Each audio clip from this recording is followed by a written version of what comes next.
So let me ask you a question because I'm not a buyer. When you're going through the construction process, like how often did you have to be here? Did you have to come here like once a week to meet your contractor? How did you pick your finishes? Did he tell you where to go? If you could walk a buyer through that, I think that's pretty important, on that process.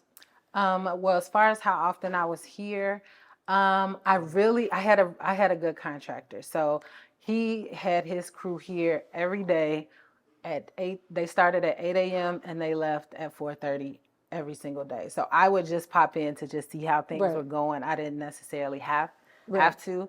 What would you check on it like maybe once a week? To see I how would it's going? probably come here. I would come like in the beginning, like in the demo phase. Yeah. I didn't come. Like it's one because it's like it's kind of dangerous. Yes. You know what I mean? And so it's like once the demo was done, I would say I was here probably twice a week just because I was so curious. And they Yeah. were working so fast. Yeah. So it's like when I would come, it would always be something new Yeah. to see. So Yeah. I would say like twice a week. And then how do you pick your finishes? Like, I mean, you like new doors, and do they just kind of show you like, hey, we have a 2-pane with silver? Like, how do you pick some of these things that you did? So I had a really good idea of what I wanted. I had a really, really good idea of what I wanted. And so when I was having my initial conversations with my contractor about materials Yeah. and things like that, I was able to say, I know I want, I know I wanted glass tiles in the kitchen. I knew that I wanted, the wood floors and the trim, right. like the mid-century kind of, I didn't want the little basic trim. But did you go So somewhere to pick out like, like he the sent me bathrooms? pictures. Oh, So pictures. he sent Okay. me like of the trim and everything. He sent me photos. Yeah, that's great. For like the tile Tile. for the bathrooms. I went to he gave me an amount that I had to spend. Good. And I would go to the store and pick out, I had to pick out tile that fit within Great. that price, that amount Yeah. of money that I had to spend. And that's how we did a lot of the fixtures because I did You have to go- I had okay. a specific thing Right. that I wanted. And so he's like, okay, well, this is how much you have to spend for tile. This is how much you have to spend for bathroom cabinets. Okay. And so you'd go pick it out. He would go pick it up, but you can go pick it out, put it Yeah. on hold. He'd get it. Okay, that's great. Yes. That's good for the buyer. So as a buyer, you're probably going to talk to your contractor about how that process is going to work. So what were some challenges? Obviously you went through this, you're done. It's amazing. I'm just going to keep saying that. But obviously there's challenges with renovation. I've done one myself and there's always challenges. What are some challenges that like you encountered? You had mentioned to me off camera, I think permits, but you did pretty well.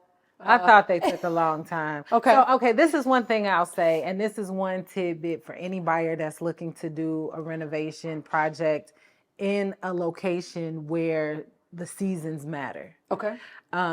So in my mind, as not knowing how long these things take, I was like, okay, I'm closing at the end of August. Construction should be able to start before it gets cold outside, right? Because we're in Chicago, and a Chicago winter will halt your project. It's like 30 below. You can't have people, I would say definitely keep in mind that when, if you can help it, because again, I did have the 6 months of mortgage payments, but there were a lot of days where people couldn't be in here working.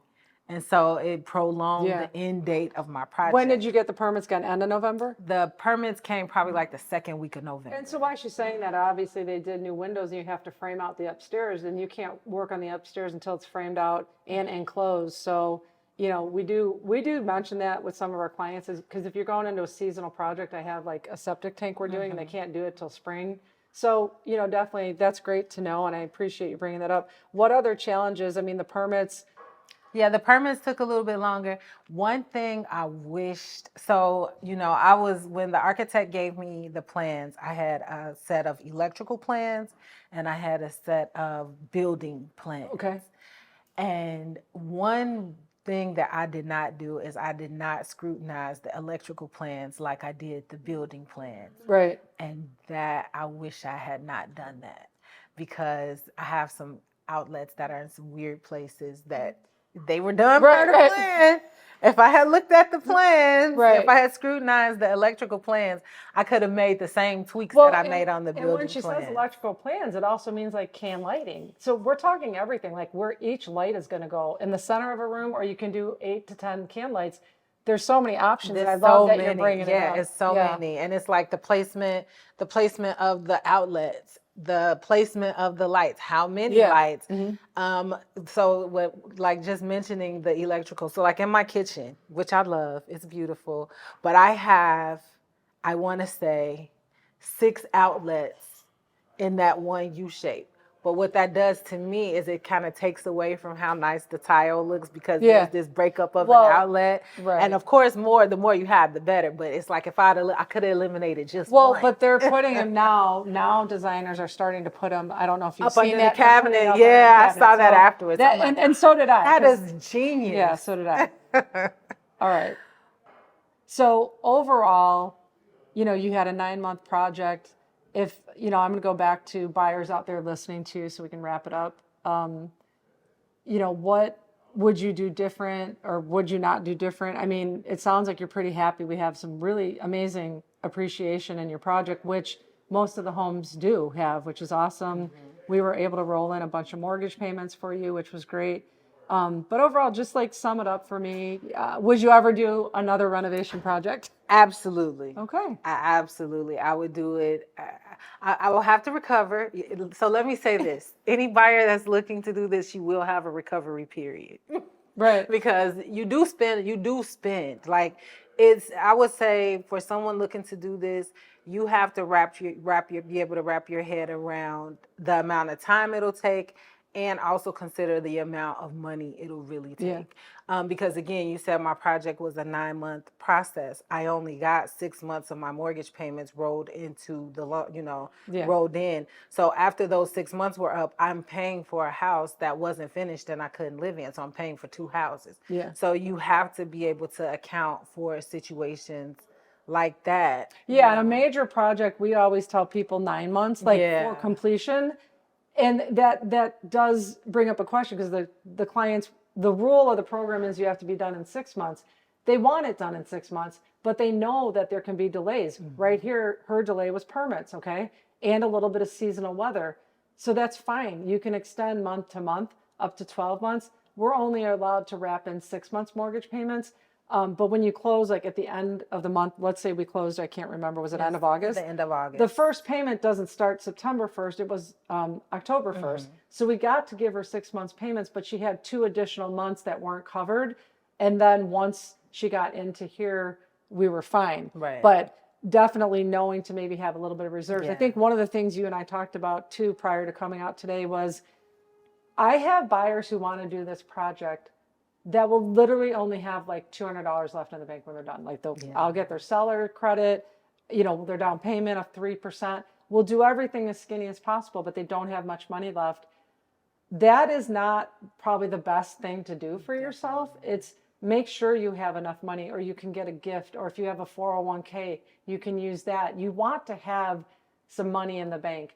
If you don't, I can raise the contingency. So, those are things I've learned too. It's always give and take with buyers and lenders, making sure we do the best for you. But I totally appreciate your time today and talking about the pros, the cons, the headaches, or maybe not headaches, and sharing this beautiful home with us. And I do want to mention that Soraya, their budget came in pretty much on budget. She said there was no surprises. That's beautiful. So what did you do with that $24,600? Tell us.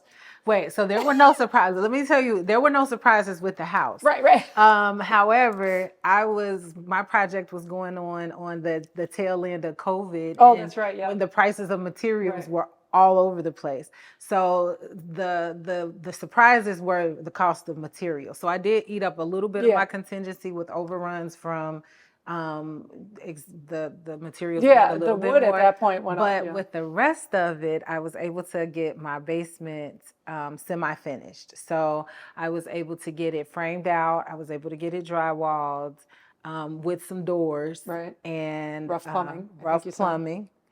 And that was pretty much it. So you can't just spend that money without asking. I do want to say that. You contact the HUD consultant, and she knew that this money was there. He knew, everyone knew that if there was money left over, they did want to do work in the basement. We just didn't know if that would be possible. So she had the contractor give her a bid for that, called the consultant. The consultant then puts in the contractor bid for what additional work is going to be done, and the bank has to approve it. The bank approved it, which is us, the lender. So then she was able to give the go-ahead, and they were able to get her basement semi-finished. And actually, behind us today, they are still finishing it. They are finishing She it. did it actually, the last few months she decided to finish it. She took her cooling period off. Yeah. So what are you going to do in the basement? Just walk us through that and we'll wrap it up. I appreciate you sharing that with us. So the flooring has been laid. I got tile flooring. The bathroom was tiled out and finished out. Paint, trim, and all of the fixtures, the door handles. Is there going to be a bedroom as well? There is a bedroom and a bath downstairs. There's recessed lighting down there. That's fantastic. Nice. So you used a lot of the contingency. Do you mind sharing with us like kind of what the balance due was to finish it out of your pocket? Out of pocket, I spent like $10,000. Okay, great. Yeah. No, thank you for sharing that because now she has a full finished home with a finished basement. So I appreciate your time today. If you have any questions, obviously about renovation, contractors, timing, budgeting, feel free to reach out to me. We'll answer any questions. It doesn't mean this program's right for everybody, but if you have the desire to do a renovation loan and you have the patience, there's so much equity that gets built into these homes in a few years after you do them. If you have any questions, feel free to reach out to me. And don't forget to subscribe to my YouTube channels for more tips.